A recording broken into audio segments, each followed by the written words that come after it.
Hey everyone, and welcome to today's Explainer. I am absolutely thrilled you're here because today we are demystifying the invisible airwaves that are powering, well, literally almost everything in your home right this very second. We all rely on it, right? For work, for entertainment, for keeping in touch. Yet so many of us actually fail to optimize the underlying mechanics of our home network. So today, we're unpacking the fascinating physics behind the two dominant forces in your house, 2.4 GHz and 5 GHz Wi-Fi. Okay, let's dive into this. If you've ever opened up the Wi-Fi menu on your phone or your laptop, you've probably found yourself staring at two slightly different versions of your home network name, just kind of scratching your head. You're thinking, which one do I choose? Which one is going to finally stop this movie from buffering? You know, it's a totally universal frustration. And understanding exactly why these two networks exist is the absolute key to unlocking a perfectly optimized digital life. Section 1. Meet the Contenders, range versus speed. So the main difference between these two bands really just boils down to a fundamental clash of physics. It's a strict trade-off between how far a signal can physically travel versus how fast it can move data. You just can't have both at their absolute max potential at the same time.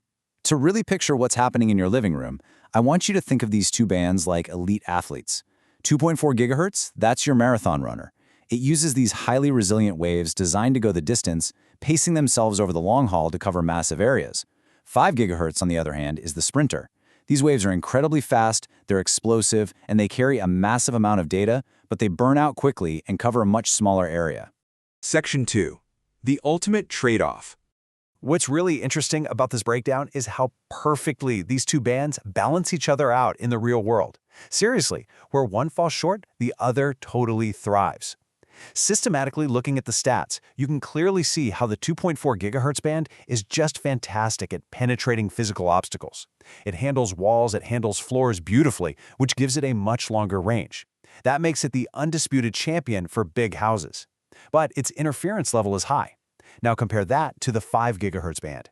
It operates with very low interference because fewer devices actually use it. But, and this is a big but, its signals are easily blocked by walls or heavy objects, severely limiting its range to smaller spaces. It's literally a perfect mirror image of strengths and weaknesses. But wait, let's hype up our sprinter for just a second here. When it comes to raw speed, 5 GHz is an absolute beast. We're talking about reaching blistering speeds of 1,300 megabits per second or even more.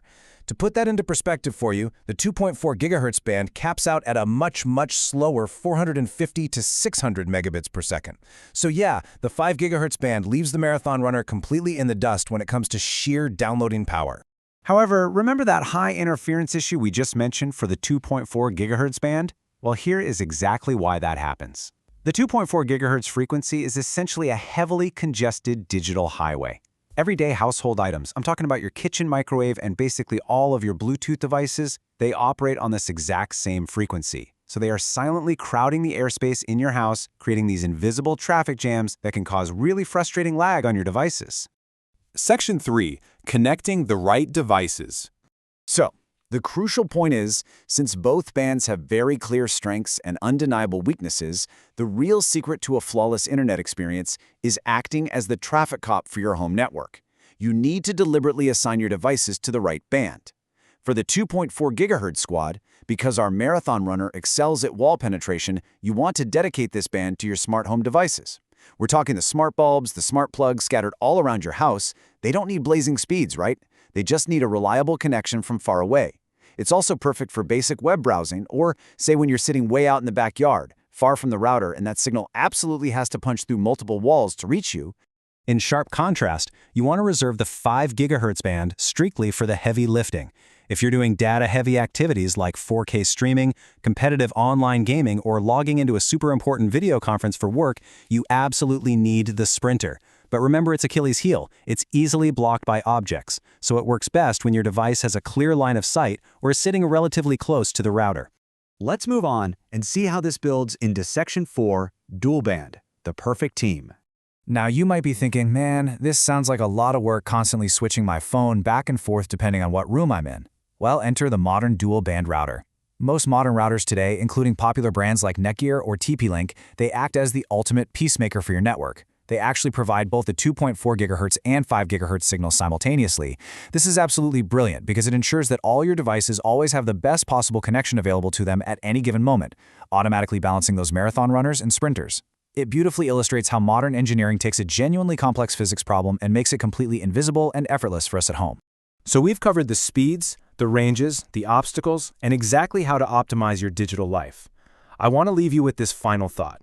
Take a look at the device in your hand, or maybe the computer on your desk right now. Think about where your router is located in your house. Which invisible wave do you think is powering your connection at this exact second? Are you riding on the shoulders of the marathon runner, or are you racing alongside the sprinter?